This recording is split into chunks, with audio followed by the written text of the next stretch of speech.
Então vamos nessa. Empresas de transporte estão vendendo os ônibus sem informar, né, que esses ônibus estão sendo vendidos. Então você tem ali uma galera que precisa daqueles ônibus, sendo que as empresas, para vender esses ônibus, né, e esses ônibus vendidos precisam ser substituídos, porque senão a população sofre, eles precisam vender, mas informar a prefeitura. Eles vendem os ônibus. Com certeza a prefeitura deve ter tomado ciência disso, ou se não tomou, porque fez um trabalho mal e porcamente, né? Então finge que faz a fiscalização. Aí eu pergunto para vocês, quem que perde com tudo isso? Por quê? A empresa vai receber uma multa. Que multa é essa? Qual o valor dessa multa? Compensa o crime no Brasil? Compensou eles vender esses ônibus? E as pessoas responsáveis por fiscalizar esses ônibus foram demitidas? Sofreram alguma punição? Sofreram uma punição razoável? Porque a população ficou sem os ônibus. A população foi nos ônibus lotados. E você sabe o que acontece nos ônibus lotados, né? Se você for mulher, vai ter um cara ali para te sarrar você, né? E até fazer coisas ali naquele momento da lotação, cujo tem gente que já até falou que foi ejaculado dentro de uma condução. Então, isso é o que acontece com a população. Enquanto as empresas vendem os ônibus da maneira que querem, fazem o que querem, a população sofre. Ninguém é punido, não é trocado o quadro de responsáveis pela fiscalização, a prefeitura não pune ninguém, não sofre consequência nenhuma. É por isso que isso aqui é Brasil. Porque só quem se lasca aqui é o povo. E como você vai mudar isso? Você não muda isso. Não dá para mudar isso.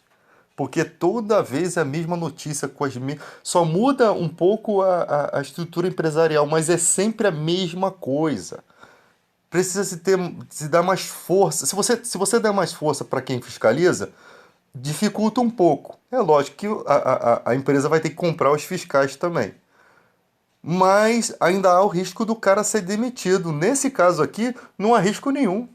Você não sabe quem são as pessoas que fiscalizam, você não sabe quem é o responsável. A mídia vem, noticia, ganha o dinheiro do Ibope e não pega no pé de novo, continua, sabe? Não muda, não muda. É um país que o crime compensa. É por isso que fazem. É por isso que, infelizmente, só quem sofre é o povo. Esse dinheiro da multa, ele que não vale quase nada, volta para o povo, volta de alguma forma para a população. É porque, tipo assim, tinha que pegar o tempo que esses ônibus ficaram fora, traze novos ônibus para substituir logo, urgentemente, um ultimato de 10 dias para que isso se cumpra. Depois você pega quanto essa empresa ganhou durante esse período todo e você faz um cálculo de quanto ela pegou, quantos passageiros ela pegou naquela região ali, com todos esses ônibus superlotados, quanto ela ganhou, quanto ela declarou ali. Joga uma multa em cima disso, pega esse dinheiro e converte em Rio Card e distribui para toda aquela população que mora nos lugares onde esses ônibus passam, porque esse dinheiro tem que ser devolvido de alguma forma para a sociedade. Ele não pode ficar no Tesouro Nacional, sendo que quem sofreu a situação foram os passageiros. Então se converte, é como se, por exemplo, você tem aí o Eike Batista. O Eike Batista teve aquelas questões lá da Bolsa de Valores, que eles compravam umas ações para as ações ficarem grandes, e na verdade era tudo uma falsidade para que as pessoas investissem ali e depois aquelas ações não tinham valor nenhum. Assim ele foi enriquecendo. Mas tem a questão da licitação. Você tem um cara que é o governante aqui, que para se você conseguir uma licitação dessa sua empresa aqui, para você vencer a licitação, você tem que dar a merendinha, né? O papá do boia fria que está aqui no lugar governando o lugar.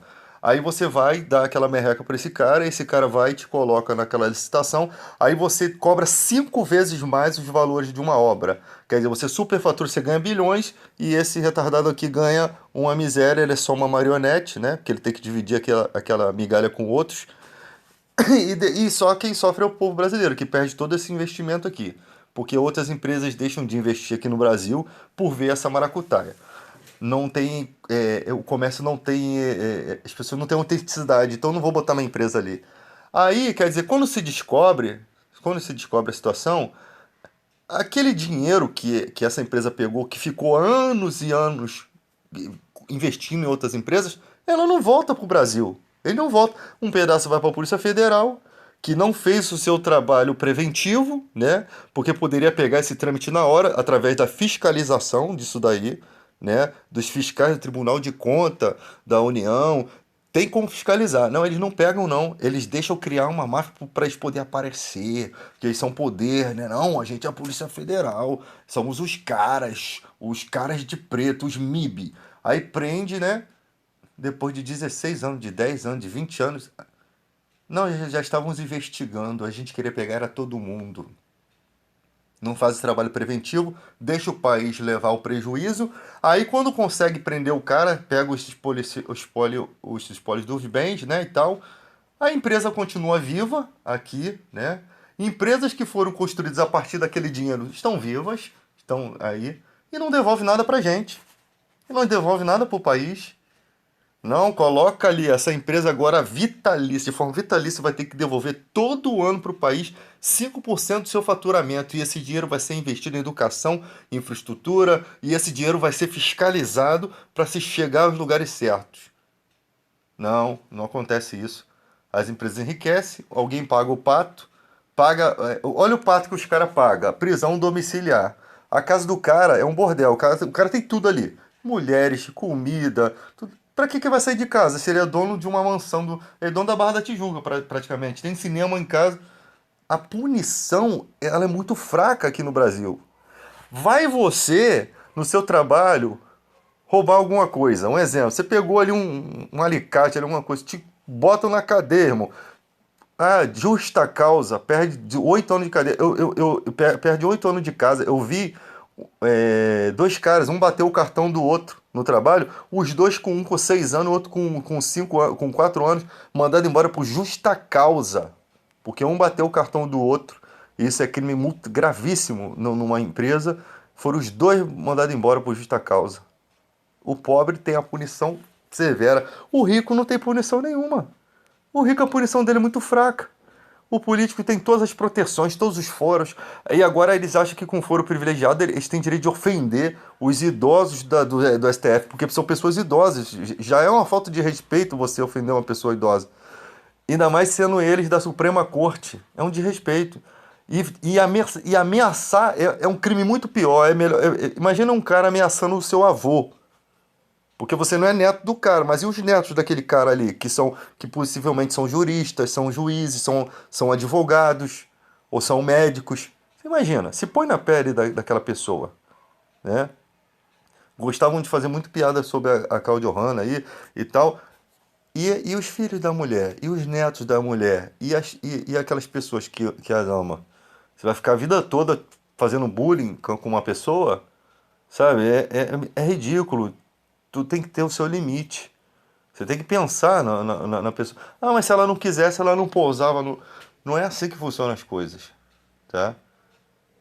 Porque o sentido de uma coisa não te dá motivo para fazer outra. Então, gente, é um absurdo as coisas que a gente vê no Brasil.